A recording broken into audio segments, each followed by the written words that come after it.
Saya kemarin bicara dengan salah seorang pejabat di kepolisian. Saya punya ide begini. Saya bilang, Pak, waktu Bapak nangkap orang, orang itu punya istri dan punya anak-anak untuk sekolah. Maka yang stres itu ada 3. 1, yang ditangkap, 2 istrinya, ketiga anak-anaknya. Kalau itu yang ditangkap itu kasus kejahatan, kemudian atau kriminal, itu orang kaya mungkin gak ada problem, dia bisa ada pengacara pendamping. Mungkin gak ada problem, anak-anaknya tetap sekolah, paling hanya malu karena dibully di sekolah. Istrinya masih bisa makan, masih bisa ke salon. Pertanyaannya adalah, ketika yang ditangkap itu masyarakat miskin dan dia mencuri atau melakukan kejahatan untuk menutupi kemiskinannya, maka itu bencana sosial.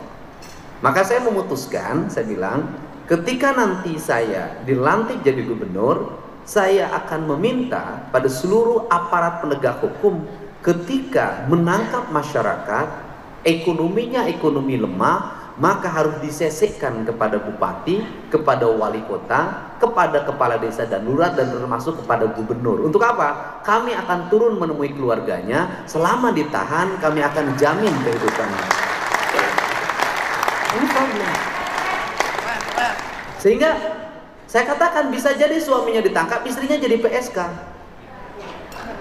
Bisa jadi suaminya ditangkap, anaknya itu jual diri. Kenapa? Untuk menutupi rasa lapar dalam dirinya. Ini problem kemiskinan yang akan timbul karena proses hukum.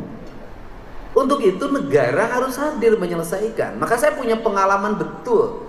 Ketika saya dulu jadi bupati, setiap orang yang keluar dari penjara maka harus datang ke kantor saya.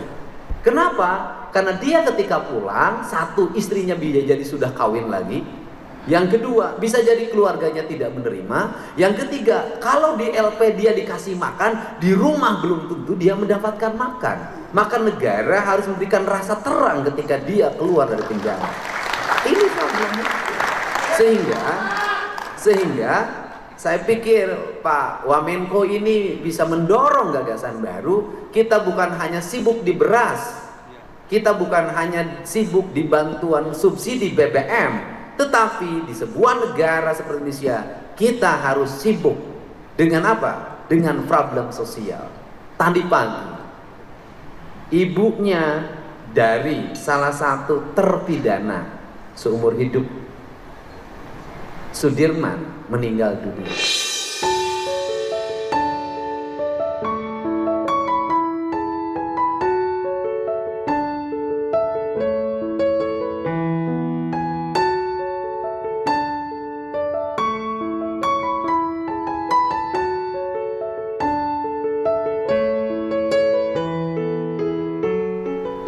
Pertama saya di WA, ketika masuk rumah sakit dia nggak punya BPJS.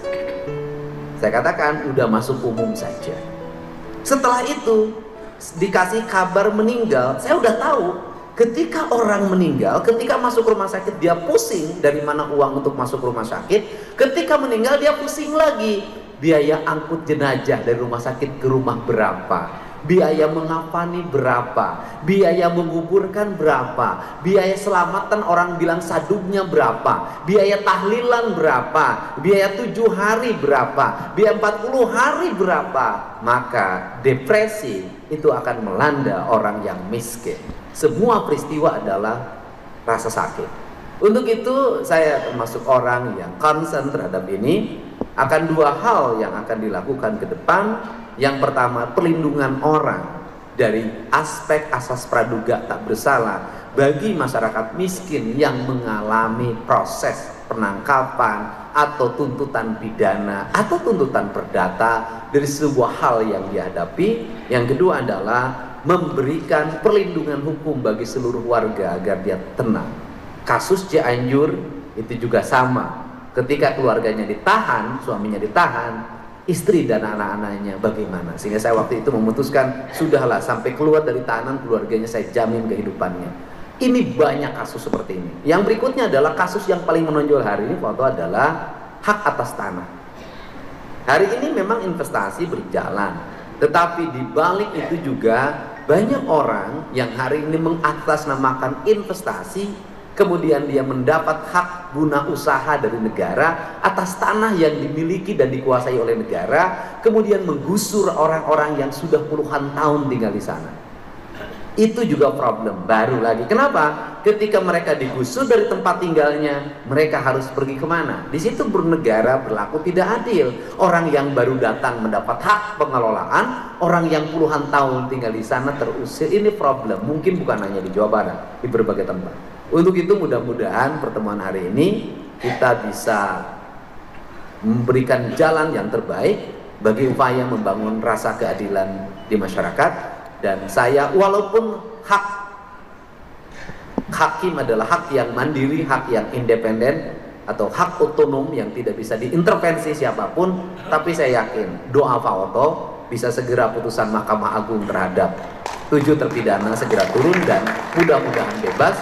Karena publik selalu bertanya pada saya, Kang Deddy Mulyadi sudah jadi gubernur, ai pembunuh pina irah bebas. Nah ini saya bilang itu kan hakim, bukan saya.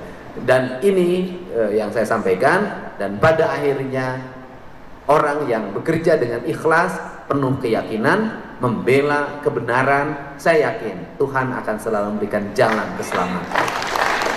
Tapi orang yang menzalimi, orang yang mengkriminalisasi, walaupun dia bebas hidupnya, tapi hatinya dia tidak merdeka dan tersiksa.